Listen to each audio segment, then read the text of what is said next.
अस्सलाम वालेकुम वरहमतुल्लाहि वबरकातुहू। शिफा माइंड के नाज़रीन को खुशामदीद। हमें एक इल्मी और तिब्बी विरसा रखने के बावजूद भी दरामदी दवाइयों और इलाज पर भरोसा करके बैठे हैं और अपने इल्मी विरसे को पसे पुष्ट डाल चुके हैं। ये सब कुछ इत्तफाक नहीं है, ना ये सब कुछ अनजाने में हुआ, ये सब कुछ मनसूबाबंदी के तहत जानबूझकर किया गया है।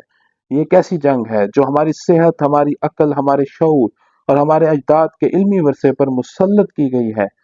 साइंस आज जितनी भी तरक्की कर चुकी हो, एक बात को मानने पर मजबूर है, कुदरती दवा ही असल दवा है।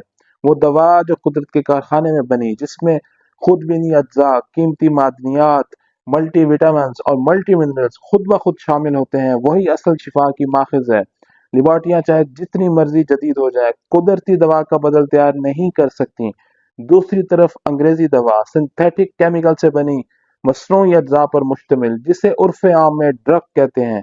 ये दवाइयाँ सिर्फ एक या दो अनासर पर मुबनी होती हैं, जिन्हें ज़बरदस्ती दवा की शक्ल दी जाती है। ये दवाइयाँ वक्ती असर डालती हैं, अलामात को दबाती हैं और कई बार नए अमराज की बुनियाद बन जाती हैं। आप खुद देख लीजिए, ब्लड प्रेशर की दवाइयाँ सालों खाने के बाद भी मरीज एक दिन नागा नहीं कर सकता।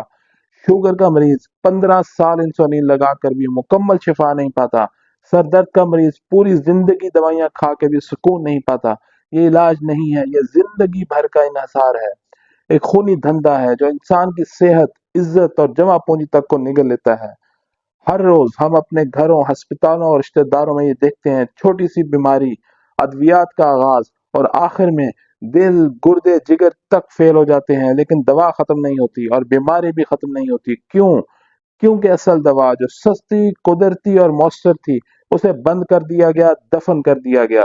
हमें एक ऐसे गैर फितरी, महंगे, दरामदी निजाम इलाज के आगे जानवरों की तरह डाल दिया गया है, जहां कोई दूसरा रास्ता नहीं। हमसे इख्तियार छीन लिया गया, इल्म छीन लिया गया और हमारा मकामी, कुदरती, विरासती इलाज छीन लिया गया। ये सब कुछ महज एक गलती नहीं, ये एक मनसूबाबंद निजाम है जिसने हिकमत, तिब्बे इस्लामी और यूनानी तिब को दीवार से लगा दिया है। कुदरती दवाएं बैक्टीरियाज के खिलाफ भी काम करती हैं, कुव्वत मुदाफियत भी बढ़ाती हैं, ग़िज़ाइयत भी फराहम करती हैं, जिस्म से जहर भी निकालती हैं, तवानाई भी देती हैं, और ये सब एक ही वक्त में। जबकि मसनूई दवा एक काम भी सही नहीं कर पाती और कई नुकसानात साथ लेकर आती है।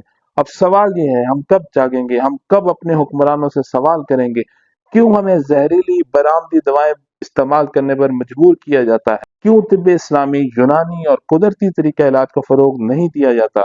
क्यों हमारे बुजुर्गों का विरसा मिटाया जा रहा है? क्यों हमें सिर्फ एक ही रास्ता दिखाया जा रहा है? याद रखें, फितरत को कभी दबाया नहीं जा सकता। हक अगरचा वक्ती तौर पर छुप जाए, हमेशा गालिब आता है। तिब्बे इस्लामी को ना कोई अताई मिटा सकता है, ना कोई काला अंग्रेज, ना बाबू, ना गुलामी का निजाम तालीम। इंशाअल्लाह ये इल्म दोबारा उठेगा और पूरी दुनिया में अपनी रोशनी फैलाएगा। अल्लाह हाफिज।